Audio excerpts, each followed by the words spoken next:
C'est l'hiver, certes, mais permettez-moi d'intervenir. Bah oui, quand même. Ah oui, oui. Parce que, mes amis, ça ne peut plus durer.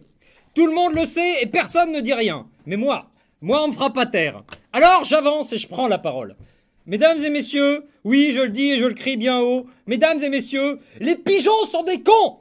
Oh, ça dénonce. Fallait le dire. Les pigeons sont laids, les pigeons sont sales, les pigeons violent nos femmes et mangent nos enfants. Et surtout, les pigeons sont des cons! Regardez-les, ces volatiles indignes, ces commensaux veuls et bas, à l'œil rouge gordé de sang, à la robe grise et terne comme une lettre d'amour d'un centriste à une centriste, aux pattes couleur de vinasse délavée et pataugeant sans grâce dans des flaques malodorantes pour picorer en groupe comme une grappe de blatte le vomi encore tiède et alcooleux d'étudiants en école de commerce avant de s'envoler fiers et contents pour digérer leur atroce pitance, puis qui pissent comme je pleure sur les femmes infidèles et qui viennent jusque sur nos toits pour chier sur nos fils, nos compagnes. Aux armes, citoyens! Oui, mesdames et messieurs, les pigeons sont des cons.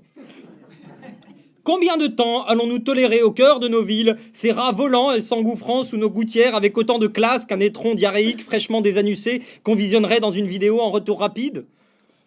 Combien de temps tolérerons-nous encore, c'est beau, la parade nuptiale du pigeon qui est la plus stupide, la plus lamentable et la plus laide que la terre ait jamais portée? À l'heure où l'on lutte contre le harcèlement de rue, pourquoi n'agit-on pas enfin contre le harcèlement des toits, qui déshonore les pigeonnes et ruine jusqu'à l'idée même de l'amour? Regardez là cette innocente pigeonne perchée sur son toit. À peine attend-elle personne en contemplant la transparence d'un matin d'hiver, que voilà qu'il arrive, lui, le mâle stupide et inutile, et qui ne rêve que de lui monter dessus. Et il se pose là, l'air de rien, genre je passais par hasard. Et une fois là, maintenant qu'il a bien tapé la cruste, attenderiez-vous de lui qu'il compense la gêne occasionnée par son inopportune présence en la faisant rêver avec ses goûts musicaux, ses lectures, ou bien qu'il tente de la séduire avec le regard singulier et lumineux qu'il porte sur le monde? Mais non, rien de tout ça! Les pigeons sont des cons. Le mâle s'approche à 20 cm d'elle. Il gonfle son cou et ce volume minable qui lui sert de cage thoracique et avance en se dandinant comme s'il voulait imiter la démarche grotesque de Nicolas Sarkozy, un peu, ça fait. D'Aldo Machon au fait de sa gloire, et il roucoule, tout fier de lui, en tournant autour d'elle et sur lui-même. Interprétation. Dieu, que c'est ridicule, que c'est laid et méprisable. Et elle fait quoi? Au lieu de s'indigner qu'on puisse croire un instant qu'elle se laisserait monter dessus par un gros naze qui tournerait autour d'elle en faisant le kéké, et au lieu de l'engueuler pour son comportement machiste, que même un ado perfusé à mort au Viagra sur une plage de nuit s'il oserait pas faire, elle fait genre, je t'ai pas vu. Non, je t'ai pas vu, je regarde ailleurs, j'ai fait ma belle, je m'envole à 20 cm, je pense encore à mon ex compliqué en ce moment, je sais pas où j'en suis, je suis pas celle que tu crois. C'est ça, ouais.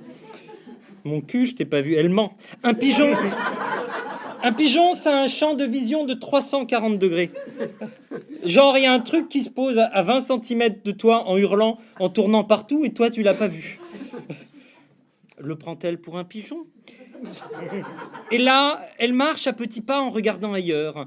Je sais pas, c'est compliqué, je préfère que je prenne du recul, c'est pas toi, c'est moi. Non, je t'ai pas vu.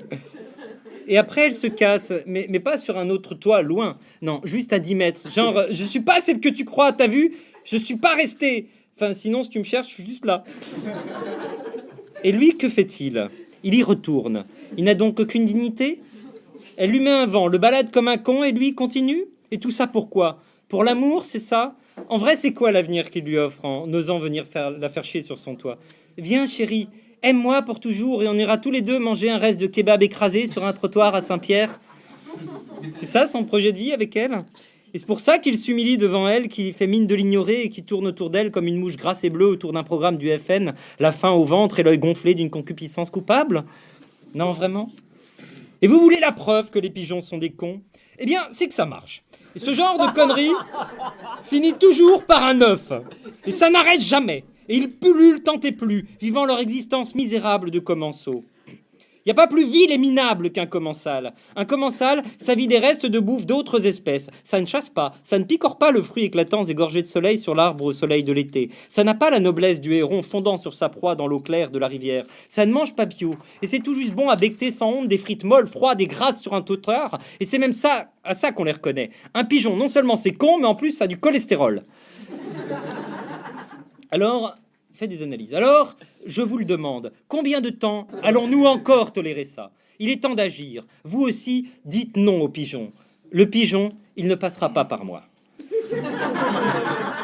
Ceci est un message du CLP-SDC, le comité de Les pigeons sont des cons. Merci pour votre attention.